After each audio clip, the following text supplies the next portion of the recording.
If you're a GAA player who wants to get faster, or a coach who wants to make their players faster, then I can guarantee you're making one of the same mistakes as I've made in the past. We're all trying to implement the various drills we see on social media or improve the player's technique. We try to get stronger in the gym, and we're looking at the trend of elite athletes like Noah Lyles or Usain Bolt, but we just don't seem to be getting faster. I'm willing to bet you're making at least one of the following 7 mistakes. In this video, I'm going to break down the 7 mistakes and give you practical strategies to make sure you're not making them in the future, so either you or your players can get faster and transfer to the pitch. Just before we jump into the 7 mistakes, you can get the in-season speed guide or the top speed warm-up template below. Mistake number 1 is not actually running or sprinting. This is particularly common when it comes to underage teams. If you look at any under 8, under 10 hurling or football match, there's a lot of side-to-side combat, a lot of winning the ball, a lot of tussles, a lot of tackles, then pass the ball off or hit it or kick it as far as you can. This leads to there being actually very little opportunities for running, particularly running for any kind of prolonged distance, all out. We don't really want to change up the rules of the games to force more of this, so that's why we need to target a little bit more specifically in some of our training activities. For our younger players, particularly under the ages of 12, we don't really want to be doing too many like sprint drills or sprint technique based stuff, so it's better to set up some obstacle courses or relay races. The relay races are great to force a little bit of intent,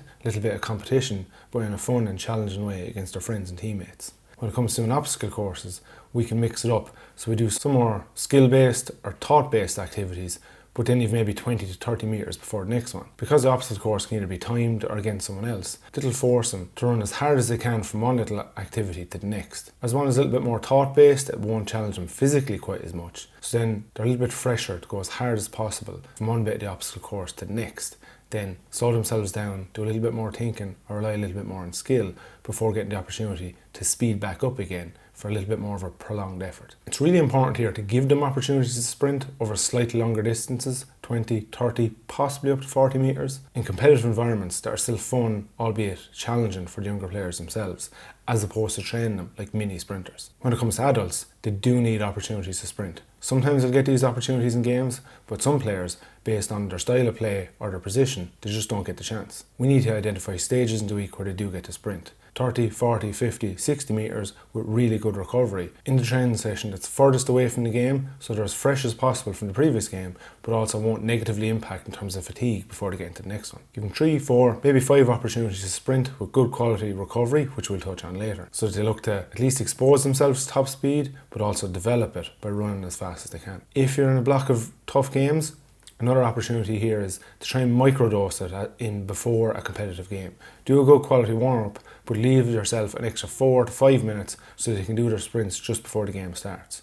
This makes sure they're exposed to their top speed, but also has them well primed and pumped up before they go into the match just to come. You don't need to do quite as many, and they can be layered in through some like longer accelerations with maybe a 10 to 15 metre burst close to top speed at the end. 3 of these will often be enough in a game because some of them will be exposed to top speed during the game anyway. It's really just a case of finding opportunities to run as hard as you can over the course of the training week or blending it in with games, and that'll often provide the majority of benefits when it comes to getting faster across the ages. We just need to layer it a little bit differently for children versus adults. The second mistake is doing too many drills or putting too much of a focus on drills. Running technique, specifically sprinting technique, is important, but we can't make it perfect straight away. Also, the drills we're doing should have some relevance to what it is we're actually trying to improve. There's no point in just looking up all the fancy drills that we see maybe Noah Lyles or let's say Tobago doing and seeing, oh, I like those drills, I should get my players to do those. The drills need to have a relevance, so that you're actually improving a specific aspect of technique. Once the drills improve that specific aspect of technique, it's still really important to go out and sprint. The drills are only there to make sure when you do sprint, it's a little bit more efficient and you're getting more from it, as opposed to the drill itself actually making you faster. A mistake I often see some coaches make is doing loads and loads and loads of drills without any huge relevance to what aspect of technique they're trying to improve, then trying to go into a sprint but being really tired and fatigued because they've just done too many of the drills. What you need to do here as a player or as a coach is identify the lowest hanging fruit of technique that you need to try and improve. Once you've identified that, select 2, possibly 3 drills that are going to give you the biggest bang for buck, are going to help you improve that specific aspect of technique. Use those as part of your warm-up or as a little primer before you go into your sprints. Make small incremental improvements of your technique, but you're still leaving yourself as fresh as possible to get as much as you can out of the real sprints. The most common areas for improvement in GAA players are not getting enough of a knee lift or not having good enough what's known as front side mechanics, where they just lift up their knee and their toe and pull that up to give them a little bit more hang time in the air between steps. A really useful drill I like to use here are wickets, where you set out quite low hurdles or even low and flat to the ground, get players to run over those, and just having the hurdle there will help them exaggerate that knee lift each time they take a step. Another issue GAA players often face is not using their hamstrings enough,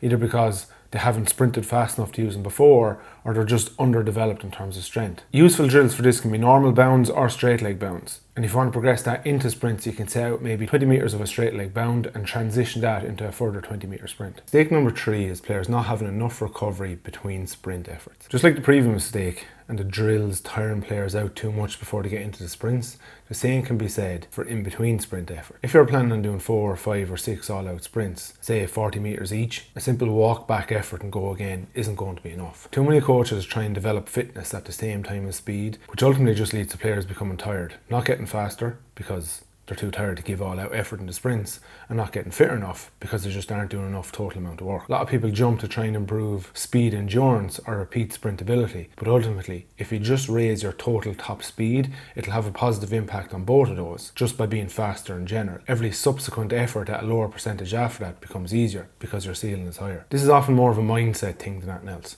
Players want to work really hard, they want to put in a lot of effort. Coaches want to seem as if they're pushing players really hard. You also don't want too much downtime or standing around time in your training sessions, because we need to make the use of the time we actually have. I'll give an example of a player recently. He's coming back from injury, trying to expose himself to more top speed efforts again. He was looking to do 6 by 30 metre efforts with complete recovery. I set him to do the sprints while I went away to do something else with another group of players. I came back down, he's just completely out of breath standing, hands on his knees, after rep 5. Put my hand on his shoulder and says, "Man, you should not be this tired out of breath." And he looks at me as if to say, "But if I'm now injured for 2 months, of course I'm going to be tired and unfit." It's not about getting fit here. It's about using the sprints to get yourself fast and strong through the hamstrings again, not develop fitness. We go do loads of other running or bike work that'll bring on your fitness. We're not using the sprints for that. We're using the sprints just to get faster. Take way longer recovery than you think you need. Do your 30 metres, then maybe walk out to the 45, slowly turn around and walk back in. Just if you feel like you need something to do while you're recovering, instead of sprinting out, turning, walking straight back in and going again. The general guideline around recovery for sprinting is 1 minute for every 10 metres covered. Logistically, this can be difficult enough to manage and train. If you're doing 40 metre sprints, that's 4 minutes for every sprint. If you're doing 4 by 40 metres, suddenly that's 12 or 13 minutes to complete your 4 sprint effort. The sports coaches, the manager, some of the selectors might be looking at you saying, "I'm giving you 25 minutes here and all you're doing is a warm-up and a few sprints." That's why sometimes we don't want to let perfect get in the way of good. We want to give as much recovery time as is possible, but also as is feasible. Sometimes they may need to be ever so slightly short. Another useful strategy can be set players off in 15-second intervals. That way it looks like there's players working all the time. You're just looking at the watch to make sure every 90 seconds each individual player is starting their rep, but there isn't the same amount of standing time or recovery time that may raise the eyebrow of a manager. Ultimately, it's better to do 3 really good sprints with quality recovery than 6 sprints that are compromised due to shorter recovery. Mistake number 4 is over-explaining or an over-analysis of technique. Technique is obviously important. I recently had Kieran Gillespie on the podcast. He's an elite level sprint coach, and he spoke about the importance of developing the skill of sprinting to ensure you're getting faster. But just like the skills of our sport, we should develop the skill of sprinting in the same way. We need to identify relevant drills that improve specific aspects of technique for the specific player. We should be given one piece of feedback at a time, and we should be focusing on one coaching point at a time over the course of a session to a player or group of players. We can't try and fix all aspects of technique at once. We just need to identify the one that will give the biggest improvement or is the lowest hanging fruit, focus on bringing that to an acceptable level before we try and improve another aspect of technique. Some players might benefit from a little bit of video analysis. This may come from you saying, "Look, you're not getting your knee high enough," or "your arms will flop down completely by your side." They might disagree, so you show them a video of them running and point out the specific thing they need to improve on. This can be helpful in some situations. Whether you're using just a straight up video and point it out to them on a phone or an iPad or pulled up on a laptop, I bring out some of the technique analysis apps like Huddle, Coach's Eye or Dartfish Express. You can slow things down, you can draw some lines, put some angles on. These might be useful for looking at some of the finer details of their technique, but ultimately they might not actually be that helpful. Also, you can do a side-by-side comparison with some elite level sprinters. This will often show the parts of their technique that aren't the same as Usain Bolt, Noel Lyles, Shane Thompson, whatever technique you choose to focus on. But they'll often just lead to a dent in confidence of the player. Because when you look at some elite level sprint technique, such as Carl Lewis being one of the best ever, instead of just noticing that maybe their knee isn't lifting as high as they can, they'll also notice all the other bits that are wrong. Because if you're focused on being a GA player, and you're looking at the skills of Gaelic football, hurling, camogie or LGFA, you've developed all those skills, whereas a sprinter just has to develop the technique of running. They should be really good at, because it's all they've practiced for years at a time. Improving sprint technique is important for GAA players, but not at a cost of impacting all the other skills of their sport. Be mindful of how highlighting all the things they don't do as well as an elite sprinter can impact their confidence and maybe put them off either trying to improve anything or overwhelming them with all the areas they need to try and improve. Where a side-by-side comparison may be useful is if you get a video of someone in January, spend 3, 4, 5 months improving one specific aspect like arm drive or knee lift, video them again and compare them to their previous performance and look to build on that every couple of months by focusing on the small aspects of technique you're specifically trying to improve in how they run and show the improvements to build up their confidence in both themselves that they get better, but also you as a coach to show them you're guiding them and getting better. Mistake number 5 is putting too much of an emphasis on strength. Force is a huge contributor to speed. Charlie Francis, Ben Johnson's coach, put a big emphasis on strength training in his development of sprinters. It's one of the reasons why the drugs had such a big impact, because strength is one of the areas that drugs improved the most. But Ben Johnson and the other sprinters in that group also sprinted a lot. The strength then helped them apply more force into the ground when they were sprinting. It also helped them cope with the demands of the sprints. If you're moving at really high speeds or velocities, it puts a lot of strain on your muscles, joints and tendons. The strength work gives greater resilience to those muscles, joints and tendons to cope with the demands that sprinting places on them. Too many players put a little bit too much focus on strength and power.